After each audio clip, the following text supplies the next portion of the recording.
د کله نه چې د ایران او د اسرائیلو جنگ شروع دی په دغه دوران کې ځینې خلک سوالونه پورته کوي لکه زه شوم او داسې نور ډېر پښتانه دي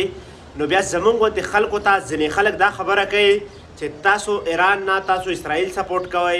یا داسې نور ډېر خبرې دي دا د پرونه راسې ګردش کوي د دغې جواب ډېر ضروري دی ځکه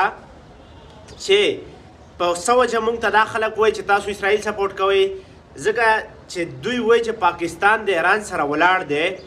په داسې حال کې ورسره ولاړ دی چې امریکا نه غواړي امریکا دې خبر ته غوږ شي چې امریکا نه غواړي چې ایران دې مضبوط شي یا د ایران سره څوک ودرېږي چې امریکا نه غواړي نو د دغه ملک آرمي چیف د امریکې په غېږه کې ناست دی هلته کې نو څنګه به دا ملک د ایران سره ودرېږي تاسو دا ځای کار کوي که هسې لګیا یې بل کله چې عمران خان د دې ځای نه روس ته تللو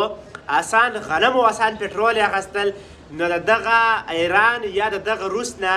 د اسانو پټرولو یا د اسانو غنمو په توګه هغه د عمران خان حکومت ختم کړلو ولې چې دا غلام ابن غلام وطن دی چې دلته کم اډر امریکې نه راسولی د هغې خلاف ګوره دوی نشي چلی دی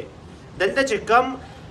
پرچه امریکې راواستوله په هغه پرچه باندې به دوی چلیږي چې څه ورته امریکا ووایي هغه به کوي نو بیا زموږ غوندې خلکو ته دا خبره کول چې تاسو اسرائیل سپورټ کوئ ایران نه ما پرون هم دا ویلی دي چې که ایران چېرته دا غواړي چې اسرائیل د مخ د ځمکې نه ختم کړي